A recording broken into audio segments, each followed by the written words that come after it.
एक मिनट के लिए इमेजिन करें, रात के 11 बजे हैं, आप सोने की कोशिश कर रहे हैं, लेकिन उसी लम्हे आपके फोन पर एक मैसेज आता है। यह मैसेज आपके सबसे करीबी दोस्त का है। आप मैसेज पढ़ते हैं और मैसेज में लिखा है कि कल रात बेदिया रोड फार्म हाउस नंबर 431 20 लोग होंगे, कंफर्म करो। अब आप क्या करेंगे? आप एक लम्हे के लिए सोचेंगे कि क्या इस मैसेज को मैं डिलीट कर दूं, या फिर आप सीक्रेटली सोचेंगे कि एक एलीट पार्टी का इनविटेशन है, कौन होगा उस पार्टी में, कितना फन होगा, कितनी इंजॉयमेंट होगी, कौन कौन सी लड़कियां आएंगी, मैं अपने दिल की ख्वाहिशें पूरी कर सकता हूं, एक बार तो जाकर देखना ही चाहिए। मैं जानता हूं आपका जवाब क्या होगा, क्योंकि ये मैसेज आज पाकिस्तान में रोजाना हजारों लोगों को आता है और उनका जवाब वही होता है जो इस लम्हे आप सोच रहे हैं। आज बात करते हैं पाकिस्तान के इस एलीट पार्टी कल्चर की, क्योंकि ये एलीट पार्टी कल्चर पाकिस्तान में आज नहीं आया। ये कहानी शुरू होती है सन 1871 में, जब ब्रिटिश इंडिया के शहर लाहौर के अंदर अंग्रेजों को एक पर्टिकुलर प्रॉब्लम आया। उन्होंने ये सोचा कि तलवार के जरिए रूल करना आसान नहीं है, रेजिस्टेंस बहुत ज्यादा आता है। तो उन्होंने इस सारे मसले का एक हल निकाला, और वो हल एक लफ्ज पर मुश्तमिल है, और वो लफ्ज है पार्टीज। नवाबों को इनवाइट किया गया, शराब पेश की गई, डांसिंग गर्ल्स को बुलाया गया, और धीरे धीरे जो लोग अपनी तहजीब पर फख्र करते थे वो इन महफिलों के आदी हो गए। अंग्रेज ये जानते थे कि जो इंसान एक बार पार्टी में आ गया वो हमेशा के लिए आपका हो जाता है। अंग्रेज चले गए, लेकिन ये पार्टी सिस्टम यही रह गया। सिर्फ पिछले महीने लाहौर के एक फार्म हाउस में एक रात की पार्टी का खर्चा 42 लाख रुपए आया। ये किसी वेडिंग का बजट नहीं है, ये एक रात का खर्चा है 30 लोगों का। और उस रात पार्टी के अंदर क्या हुआ, ये किसी जर्नलिस्ट ने, किसी मीडिया ने या किसी कैमरे ने कवर नहीं किया। कॉलोनाइजर्स चले गए, लेकिन उन्होंने जो सिस्टम प्लांट किया था वो सिस्टम आज भी चल रहा है। पाकिस्तान का एलीट पार्टी कल्चर, और इस एलीट पार्टी कल्चर में, इस रेव पार्टी कल्चर में हमारे मुल्क में चल क्या रहा है, कहानी क्या है, आइए समझते हैं।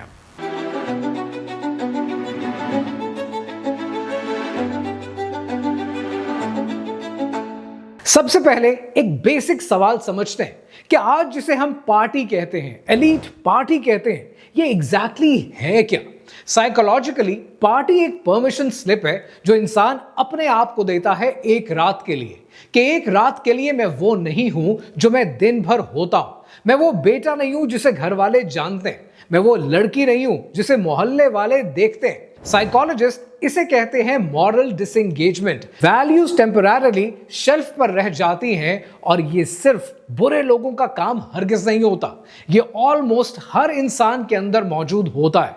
इसलिए पार्टी यूनिवर्सली अट्रैक्टिव लगती है।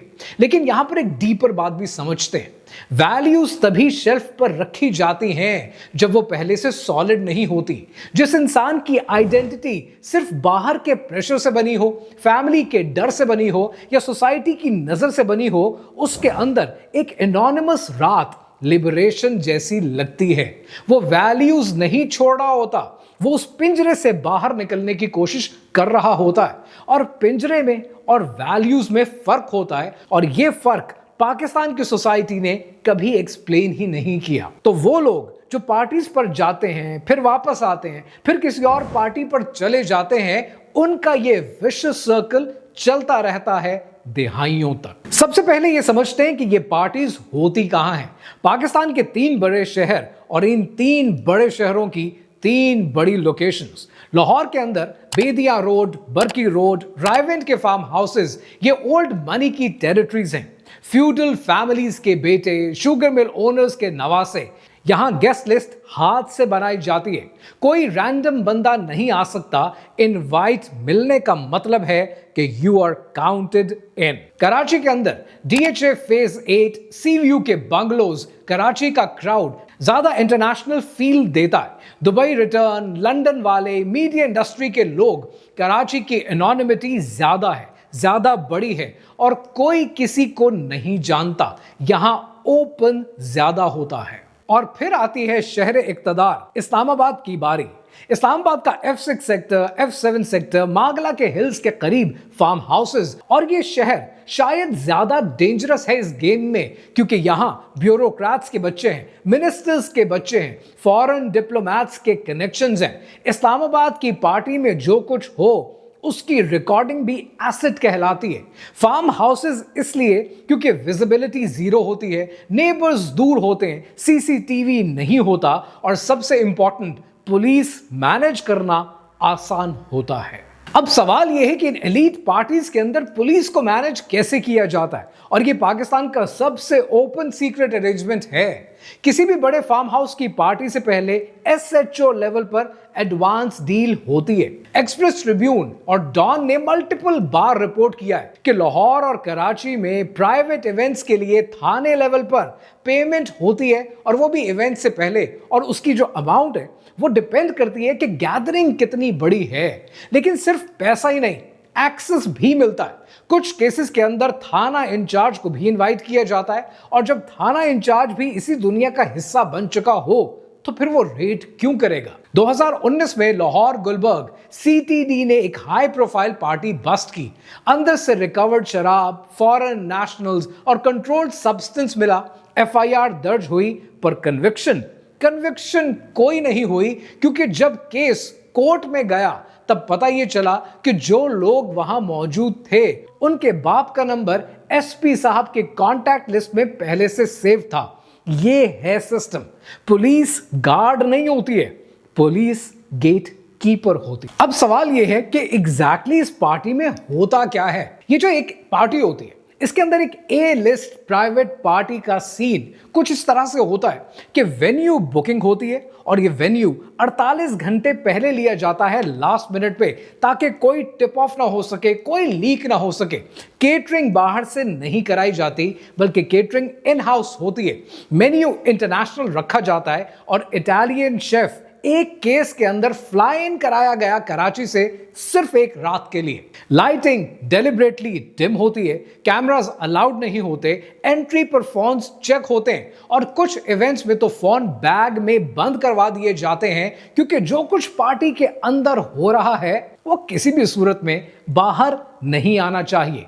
डीजे कल्चर जो कि कॉमन हो चुका है वो डॉक्यूमेंटेड है, और डॉक्यूमेंटेड केसेस हैं कि इंडियन डीजेस को फ्लाई इन कराया गया है सिर्फ एक रात के लिए, और एक रात की फीस 15 से 20 लाख रुपए दी गई है। ये इंस्टाग्रामर्स ने खुद अपनी स्टोरीज में, अपनी पोस्ट में डिक्लेयर किया है, और बाद में उन्हीं पोस्ट को डिलीट कर दिया।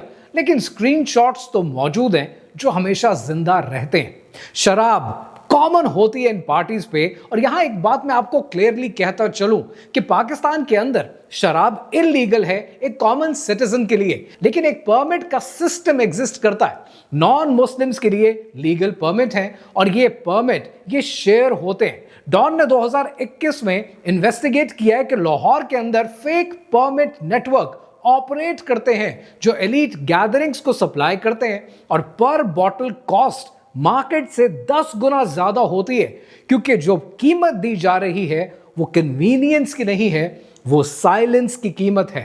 ड्रेस कोड स्ट्रिक्टली लिखा जाता है कि क्या होना चाहिए, और बहुत से केसेस ऐसे मिलते हैं जहां ओपनली लिखा गया है कि नो दुपट्टा, यानी कल्चरल आइडेंटिटी को गेट पर छोड़कर आना पड़ता है। और फिर वो लोग हैं जो इनवाइटेड नहीं हैं पर डिप्लॉयड होते हैं। अब यहां पर यह समझना जरूरी है कि इस पूरी पार्टी की इकोनॉमी चलती कैसे है। एक एवरेज मिड टीयर पार्टी जो डीएचए लाहौर या कराची में होती है, उसका रफली ब्रेकडाउन होता क्या है। फार्म हाउस का रेंट तकरीबन 3 से 5 लाख रुपए एक रात का, और केटरिंग का खर्चा तकरीबन 1.5 से 2 लाख रुपए।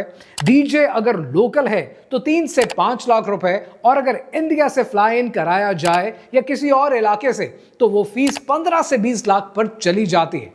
परमिट अल्कोहल सप्लाई वो मार्केट से 8 से 10 गुना महंगे रेट पर होती है, और सिक्योरिटी प्राइवेट गार्ड्स की होती है जिनको 50 से 80 हजार दिए जाते हैं जस्ट टू मेक श्योर कि फोन्स अंदर ना आए और पुलिस को इस सारे अरेंजमेंट के 1 से 2 लाख रुपए दिए जाते हैं।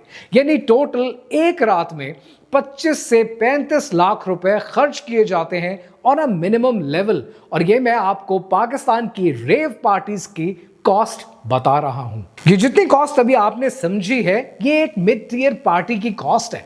ए लिस्ट इवेंट इससे कहीं ज्यादा ऊपर है, क्योंकि उनके बारे में सिर्फ सरगोशियां होती हैं, उनका डेटा, उनकी डिटेल्स मार्केट में नहीं आती। लेकिन कहा यह जाता है कि उनकी कॉस्ट एक रात की 1 करोड़ से ज्यादा ऊपर होती है।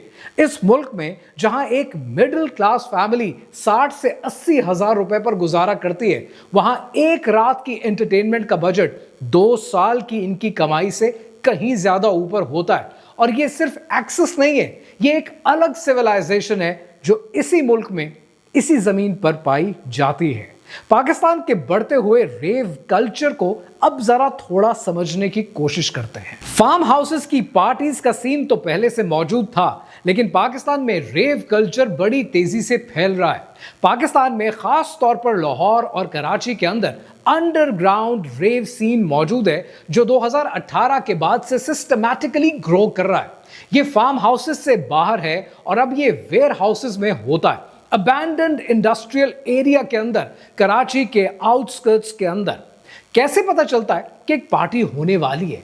एक कोडेड इंस्टाग्राम स्टोरी आती है, एक स्पेसिफिक इमोजी इस्तेमाल किया जाता है और इमोजीज का एक सीक्वेंस रिपोर्ट किया जाता है। एक लोकेशन ड्रॉप होती है जो इवेंट से ठीक 2 घंटे पहले आती है, ताकि डेलिबरेटली लास्ट मिनट रहे और कोई पुलिस को टिप ऑफ ना कर सके।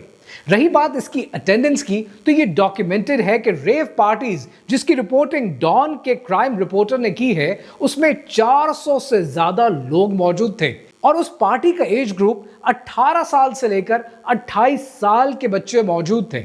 यानी यूनिवर्सिटी स्टूडेंट्स, यंग प्रोफेशनल्स और कुछ तो ऐसे जो अभी भी स्कूल में पढ़ रहे हैं। ये सिस्टम अब एलीट नहीं रहा, ये डीमोक्रेटाइज हो चुका है।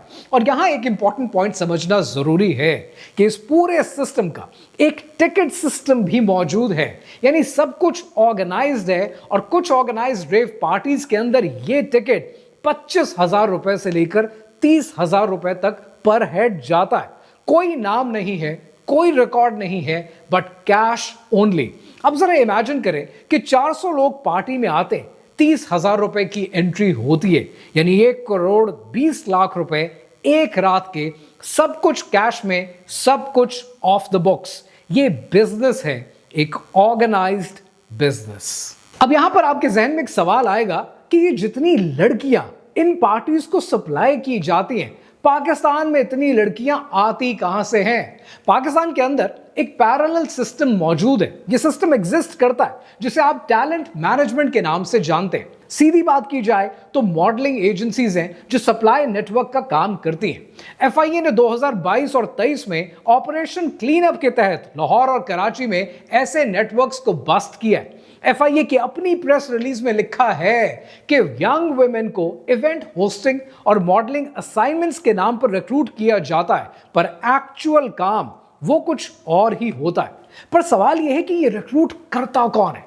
डॉक्यूमेंटेड केसेस मौजूद हैं जिनमें लिखा है कि इंस्टाग्राम पर एक्टिव फेक मॉडलिंग अकाउंट्स हैं, यूनिवर्सिटीज के सीनियर्स हैं जो मिडलमैन का रोल प्ले करते हैं और कभी कभी कुछ एग्जिस्टिंग गर्ल्स को कमीशन की बेसिस पर नई लड़कियों को रिक्रूट करती हैं।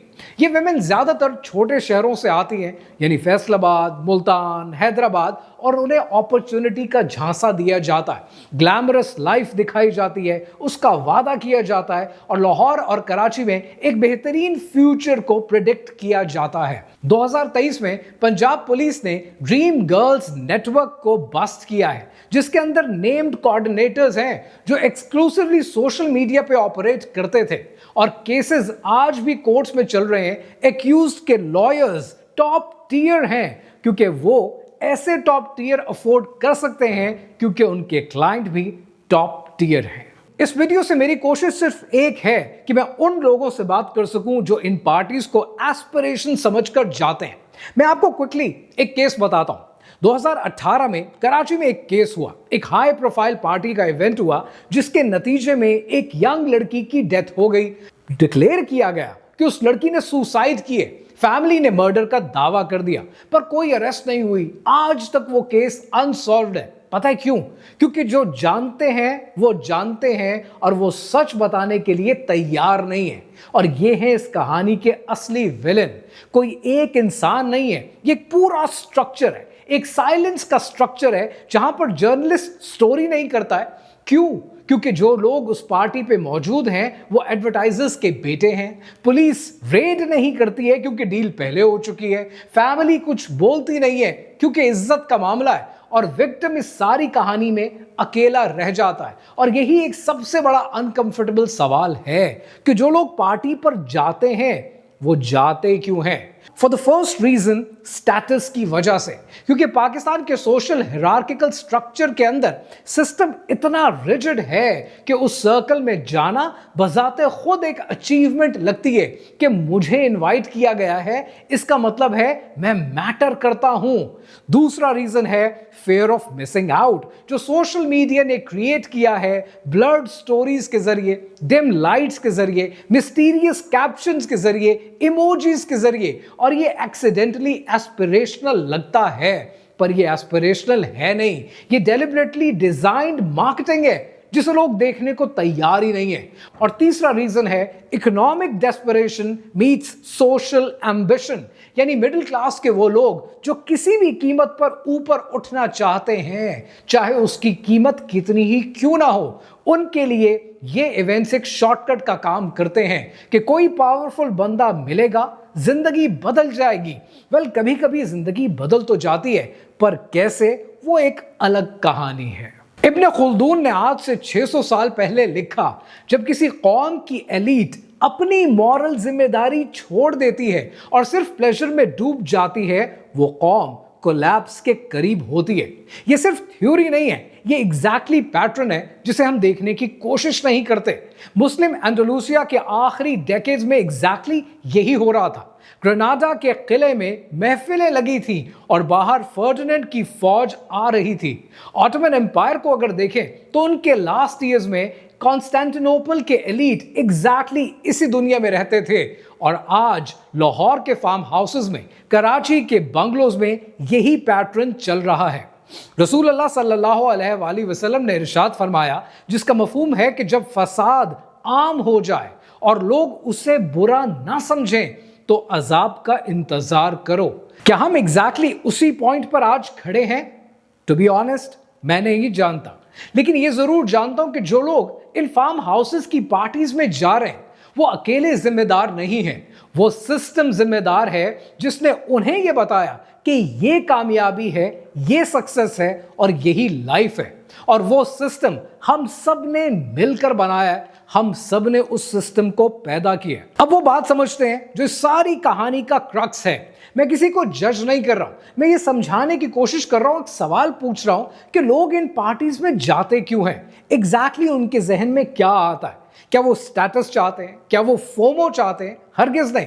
उनके अंदर एक चीज मौजूद है और साइकोलॉजिस्ट इसको कहते हैं एग्जिस्टेंशियल वॉइड। एक खालीपन, एक खालीपन है, एक सवाल है जो अंदर से उठता है और जवाब नहीं मिलता। मैं यहां क्यों हूं?